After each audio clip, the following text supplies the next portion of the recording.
नमस्कार दोस्तों, स्वागत है आपका डीप नॉलेज में। ये जो आज का वीडियो आप देखेंगे ये बहुत ही मुश्किल वीडियो है। ये शायद आपको इतनी आसानी से समझ में ना आए। कॉन्सेप्ट इजी है लेकिन उसका एप्लीकेशन बहुत मुश्किल है। बिजनेस करना अपने आप में ढेर सारे काम हैं, एक नहीं ढेर सारे काम, और ढेर सारे ऐसे काम जिसमें से कुछ चीज़ें तो बहुत ज़रूरी हैं, कुछ चीज़ें बहुत इम्पॉर्टेंट हैं और कुछ चीज़ें बिल्कुल इम्पॉर्टेंट नहीं, लेकिन कुछ चीज़ें कम इम्पॉर्टेंट हैं। बहुत ज़रूरी, इम्पॉर्टेंट, लेस इम्पॉर्टेंट, अनइम्पॉर्टेंट, और लास्ट में कुछ ऐसी चीज़ें जो आपको समझना चाहिए। इनफैक्ट हमने जो इस वीडियो में बात की है ना, वो एक फायर का एग्जाम्पल लिया है। तो थोड़ा सा देखिएगा, कोशिश करिएगा समझने की। जब मैंने इसको समझा ना पहली बार, तो मैं अपने रिपी स्कैन में और हमारे जो डीप नॉलेज की एक्टिविटीज़ में इतनी हेल्प हुई थी कि मैं बता नहीं सकता। तो लेसन सिंपल है लेकिन उसका एप्लीकेशन बहुत मुश्किल है। आपको डिवाइड करना पड़ेगा अपने कामों को between less important, important, urgent and useless. तो शुरू करिए। All the best. फिर मुझे बताइएगा, कमेंट करके बताइएगा आप क्या समझे।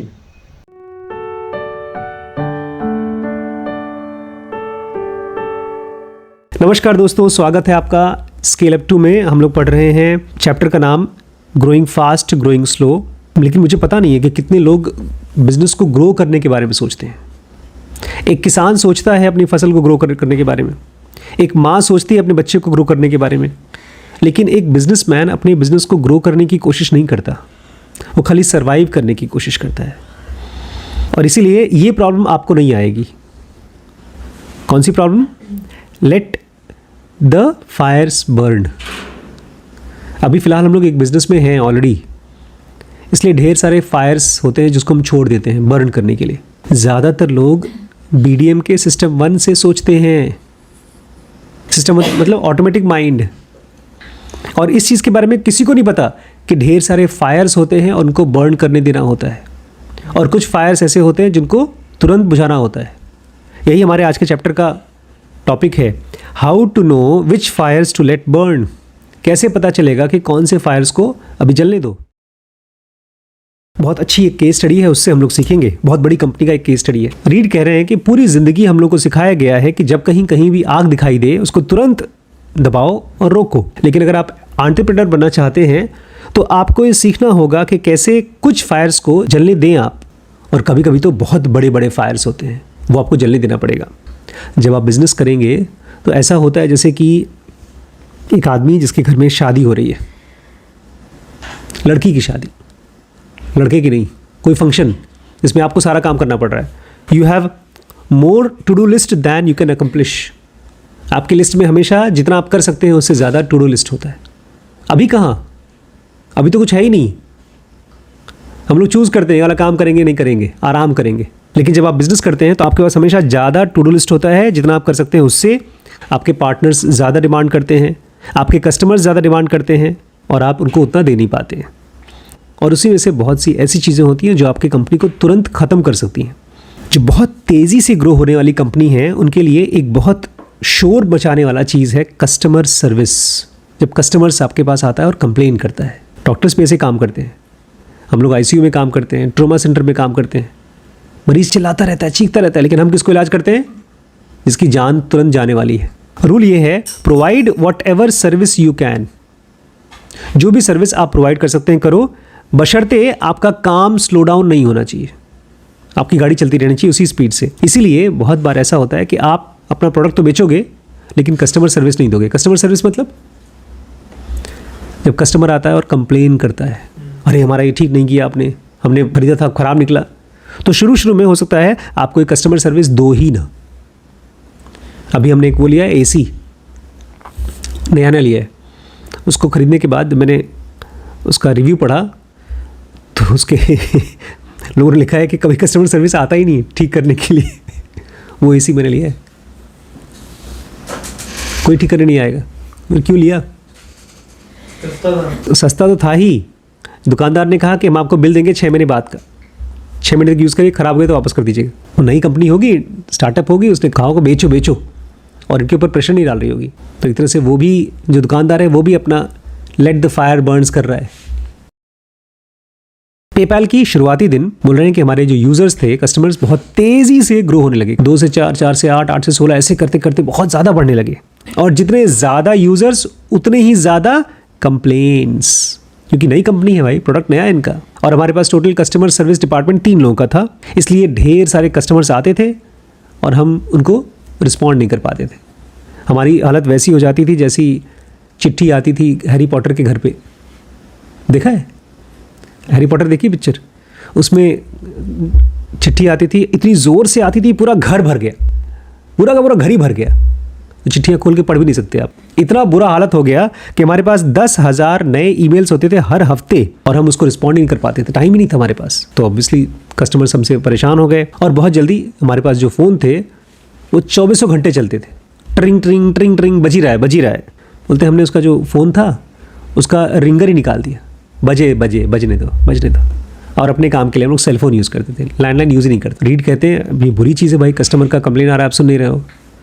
लेकिन बोलते हमारी प्रॉब्लम कस्टमर जो अभी हमारे पास हैं वो नहीं थे, हमारी प्रॉब्लम थी जो हमको फ्यूचर में कस्टमर मिलने वाले थे वो, और नए कस्टमर्स, हमको बहुत तेज़ी से ग्रो होना था। बोल रहे अगर हमारे पास 1 करोड़ से भी ज़्यादा कस्टमर्स हो गए थे, लेकिन हमको कितने चाहिए थे? हमको 100 करोड़ चाहिए थे। कहाँ 1 करोड़ की कंप्लेन सुनेंगे हम? 99 करोड़ के चक्कर में पड़े थे हम। तो हमने वो छोड़ दिया, आने दो कंप्लेंट्स, कस्टमर्स छोड़ के जाते हैं तो जाने दो, बाद में देख लेंगे।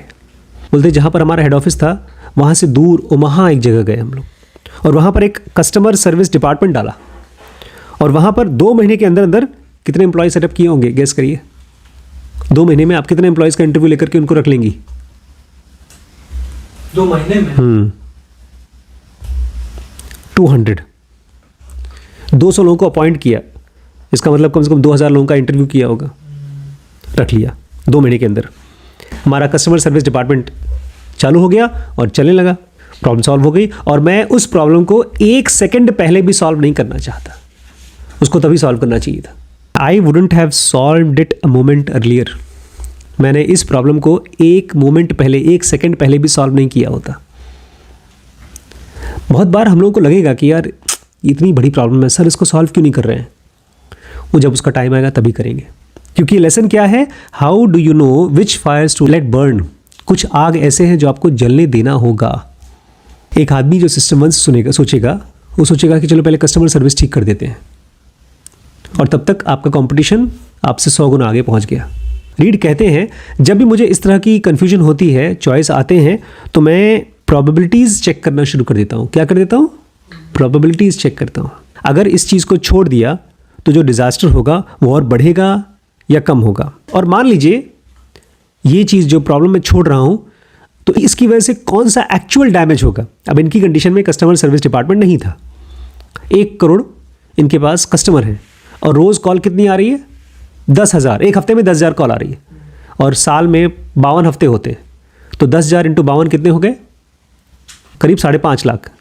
लेकिन उसी 1 साल में ये 5 लाख कस्टमर चले गए, चलो 5.5 लाख चले गए, लेकिन हमारे पास 5 करोड़ आए, तो फ़ायदा है कि नुकसान?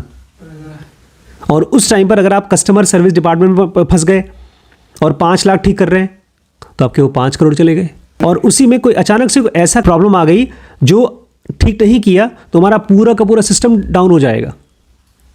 तो फ्यूचर के भी और प्रेजेंट के सारे कस्टमर गए, तो प्रॉब्लम को तुरंत सॉल्व करना होगा और कुछ प्रॉब्लम्स को छोड़ देना होगा। प्लस ये भी पूछना होगा आपसे कि अगर ये प्रॉब्लम मैं छोड़ देता हूँ और पूरी तरह से मेरे कस्टमर्स नाराज़ हो जाते हैं, तो क्या दोबारा ठीक हो जाएगा? अगर ठीक हो जाएगा तो बाद में कर लेंगे। बोलते मान लीजिए आप कोई ऐसी प्रॉब्लम छोड़ दे रहे हैं जिसकी वजह से सब कुछ खत्म होने वाला है, तो भी परेशान मत होइए। बहुत सी स्टार्टअप इस फेज़ में जाती हैं। लिंक्डइन एक कंपनी है जो पेपैल से भी कम से कम 28 गुना ज़्यादा कीमत में बिकी है। तो हमारा भी बिजनेस चल रहा था, हम बिजनेस में थे, लेकिन हमारे पास बैकअप डाटाबेस नहीं था। बोलते कोई प्रॉब्लम आने का चांस कितना है? 0.1% या 0.01%।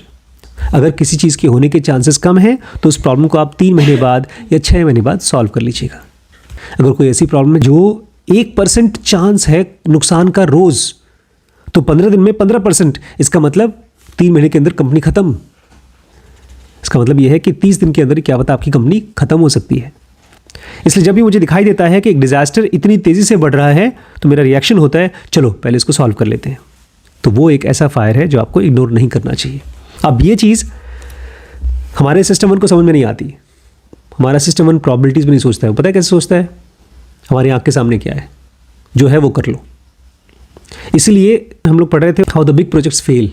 बड़े बड़े प्रोजेक्ट्स, ये भी एक बड़ा प्रोजेक्ट है, कोई बिजनेस करना बड़ा प्रोजेक्ट है।